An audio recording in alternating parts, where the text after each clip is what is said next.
अस्सलाम वालेकुम जी। तो अपनी फ़र्स्ट एपिसोड के अंदर मैंने कवर की थी 3 इम्पोर्टेंट ज़ियारत, जिसमें सबसे पहले तो हिज्र अस्वद की, दूसरी मकाम इब्राहीम और तीसरी वो जगह जहाँ से रसूलुल्लाह सल्लल्लाहु अलैहि वसल्लम बुराक पे बैठ के बैतुल मुक़द्दस के सफ़र पे गए थे।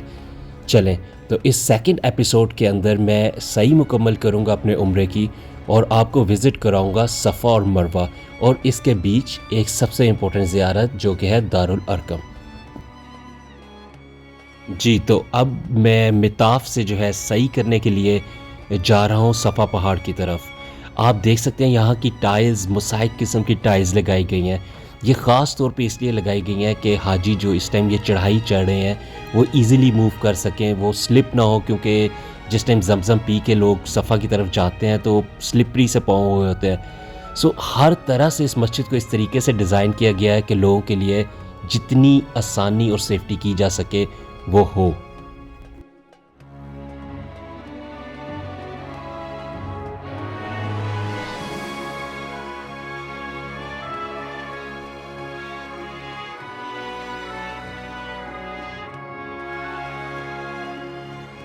जी, तो अब हम पहुंच गए हैं इस मस्जिदुल हराम के फर्स्ट फ्लोर पे, और ये वो जगह है सही करने की जो आजकल ओपन है फर्स्ट फ्लोर के ऊपर सफ़ा और मरवा पे। तो लेफ़्ट साइड पे यहाँ से टर्न लेते हैं और वहाँ ही सफ़ा पहाड़ जो है उसकी पीक है, और वहाँ से ही सही शुरू होगी इंशाअल्लाह।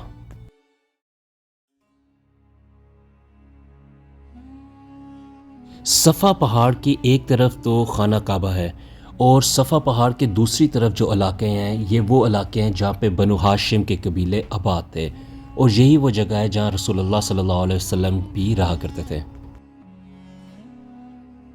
जब रसूलुल्लाह सल्लल्लाहु अलैहि वसल्लम ने दावत आम शुरू की इस्लाम की, तो उन्होंने इस पहाड़ सफ़ा पहाड़ के ऊपर के और उन्होंने बनु हाशिम के लोगों को और मक्का वालों को बुलाया या सबाहा कह के।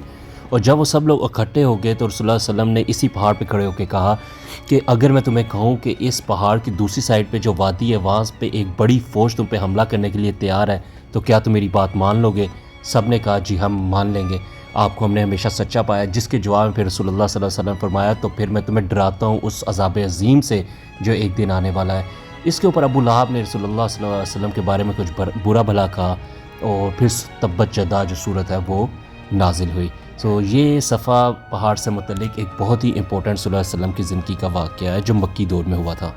इसी तरह रसूलुल्लाह सल्लल्लाहु अलैहि वसल्लम की ज़िंदगी से जो दूसरा वाक़या सफ़ा पहाड़ से मुतल्लिक बहुत मशहूर है कि रसूलुल्लाह सल्लल्लाहु अलैहि वसल्लम ने फ़तह मक्का के मौके के ऊपर जब तवाफ़ किया और उसके बाद हिजर अस्वद को बोसा दिया, फिर आप यहाँ सफ़ा पहाड़ पे आए, यहाँ आके उन्होंने दुआ की और अल्लाह ताला की तस्बीह की।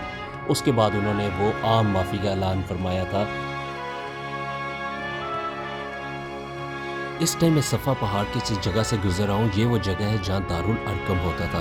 दारुल अरकम इस्लाम की पहली दरसगाह थी। जब रसूलुल्लाह सल्लल्लाहु अलैहि वसल्लम ने इस्लाम की तबलीग शुरू की उस टाइम मुसलमानों के लिए बहुत मुश्किल होती थी, वो लोग ओपनली डिक्लेयर नहीं कर सकते थे अपने आप को इस्लाम।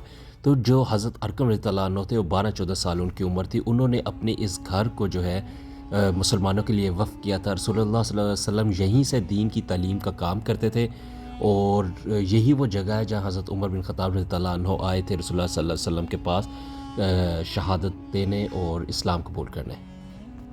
जी, तो अब मैं यहाँ से अपनी सही शुरू करने लगा हूँ, और इस टाइम मैं सफ़ा माउंटेन के ऊपर जो है बिल्कुल टॉप पे फर्स्ट फ्लोर पे जो है खड़ा हूँ। अब यहाँ से सही शुरू करेंगे और अपने 7 चक्कर इंशाल्लाह सही के कंप्लीट करेंगे। जी, और ये हैं ठंडे पानी के कूलर जो कि सफ़ा मरवा के दरमियान हर वक्फे के ऊपर जो है मौजूद है। यहाँ पे लोग पानी भी पी रहे हैं और बार बार वज़ू भी कर रहे हैं। माशाल्लाह बहुत पुरौनक जगह है ये। सफ़ा और मरवा पहाड़ की सिग्निफिकेंस का अंदाज़ा इससे भी लगाया जा सकता है कि कुरान मजीद में सूरत बकरा में भी इसका ज़िक्र आया, जिसमें अल्लाह ताला फरमाया इन्न सफ़ा वल मरवा मिन शाइरिल्लाह फमन हज्जल बैत अव इतमरा फला जुनाह अलैहि अन यतवाफ़ बिहिमा वमन ततव्वा खैरन फ़इन्नल्लाह शाकिरुन अलीम। यही वो आयत है जो यहाँ सफ़ा पहाड़ के ऊपर भी यहाँ लिखी गई है इस, और जिसका मतलब यह है कि सफ़ा और मरवा जो है अल्लाह ताला की निशानियों में से एक है, और जो भी हज और उम्रे के लिए आए उसके लिए बेहतर है कि वो इसका तवाफ़ करे, और अल्लाह ताला देखने वाला है और शाकिरीन है।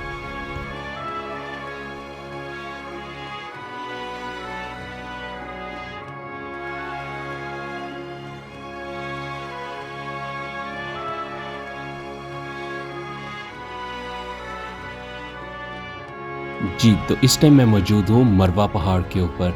इसकी कहीं न कहीं आपको सरफ़ेस जो है पहाड़ की ओरिजिनैलिटी में नज़र आ जाती है, जिसको पॉलिश किया गया है। ये वो जगह है जहाँ पे उम्रा जो है उसका इख्तिताम होता है, और सही के भी 7 चक्कर जो है वो इस जगह पे ख़त्म होते हैं।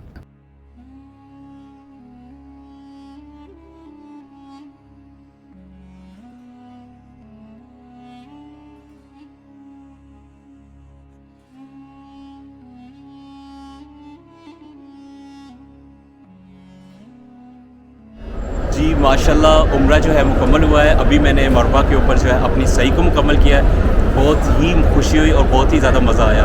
और आज सबसे ज़्यादा खुशी इस बात की थी कि हज के बाद जो है ये तीसरा जुम्मा था, और माशाल्लाह इस पे बिल्कुल रश भी बहुत कम है, जिसकी वजह से आप बहुत आराम से अपने तमाम जो है उम्रे के अरकान जो है अदा कर सकते हैं, और अल्लाह ताला की तस्बीह भी बहुत सुकून से कर सकते हैं। यू विल नेवर फील कि कोई धक्का पेल हो रही है। इस रियली वंडरफुल, बहुत ही ज़्यादा मज़ा आया, और अल्लाह ताला कबूल फरमाए इस उम्रे को।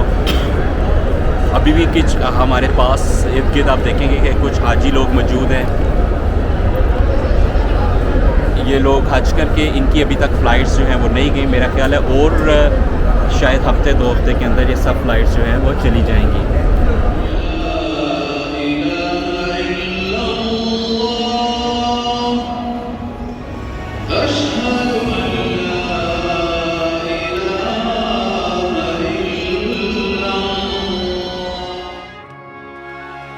जी, तो मस्जिद में अब जुम्मे की नमाज़ की तैयारी जो है वो शुरू हो गई है। अच्छा, एक ज़रूरी बात जो यहाँ बैठे-बैठे आपको बताना बहुत ज़रूरी है कि आखिर ये लोग सही करते क्यों हैं? तो ये बात शुरू होती है आज से 4-5 हज़ार साल पहले, जब हज़रत इब्राहीम अलैहिस्सलाम जो हैं अपनी बीवी हाजर के साथ और अपने छोटे से बेटे इस्माइल के साथ वो इस वादी में आए, और अल्लाह के हुक्म से उनको यहाँ पे छोड़ के चले गए। तो फिर ऐसा हुआ कि जिस टाइम पे हज़रत हाजरा के पास कुछ भी उनको हज़रत इस्माइल को पिलाने और खिलाने के लिए नहीं बचा, तो वो सफ़ा पहाड़ के ऊपर गईं, और वहाँ से उन्होंने कहा कि शायद कुछ चीज़ उनको मिल जाए या वो दूर दूर तक देख सकें, किसी की मदद ले सकें। तो उस वक़्त उन्होंने उस परेशानी में सफ़ा और मरवा जो 2 पहाड़ पास थे, इनके बीच में 7 दफ़ा चक्कर लगाया, और 7वीं दफ़ा फिर वो थक हार के वापस जब हज़रत इस्माइल अलैहिस्सलाम के पास आए, तो वहाँ देखा कि जिब्रील अलैहिस्सलाम जो हैं वो पहले ही अल्लाह के हुक्म से आके वहाँ पे ज़मज़म का कुआँ जो है वहाँ पे उन्होंने पर मारा, कहा जाता है, और मशहूर रवायत है, जिसकी वजह से पानी जो है वो फूट पड़ा था। तो ये वो अमल है जिसको फिर अल्लाह ताला ने आने वाली हमेशा के मुसलमानों के लिए जो है फिर लाजमी करार दे दिया। तो माशाल्लाह उस बरकत से आज भी हम यहाँ पे ज़मज़म पीते हैं। उम्रा मुकम्मल करके सफ़ा पहाड़ से ही ये एग्ज़िट गेट है जहाँ से मैं निकला हूँ मस्जिद हरम से बाहर, और अब मैं जाऊँगा बाबर शॉप्स पे जो कि हैं क्लॉक टावर की बेसमेंट्स पे। चले आएँ और आपको मैं दिखाता हूँ कि उसका रास्ता कहाँ से है।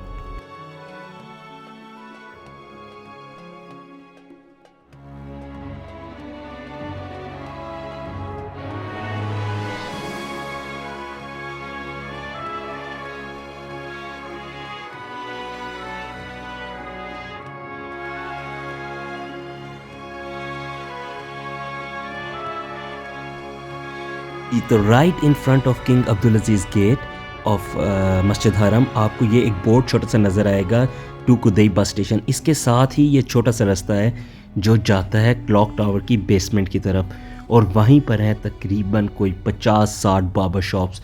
सो easily you can go there and have a space. जी, तो जब हम यहाँ पहुँच जाएँ इधर बेसमेंट में बाबर शॉप्स पे, तो यहाँ अल्लाह का शुक्र है कि कोई सैंडविचेस की कुछ शॉप्स भी हैं। सो वो सारी थकावट जो उम्रे के बाद हुई होती है, एक छोटे से सैंडविचेस के साथ कुछ ना कुछ आसरा ज़रूर हो जाता है। चले आए बाल कटवाते हैं यहाँ पे। कटिंग हो या हेड शेव हो, चार्जेस तकरीबन 10 रियाल पर हेड ही वो लेते हैं यहाँ पे। जी, तो यहाँ पे अब हमने अपने बाल वगैरह कटवा लिए हैं और अब चलते हैं वापस और जाके कोई खाने की जगह ढूंढते हैं।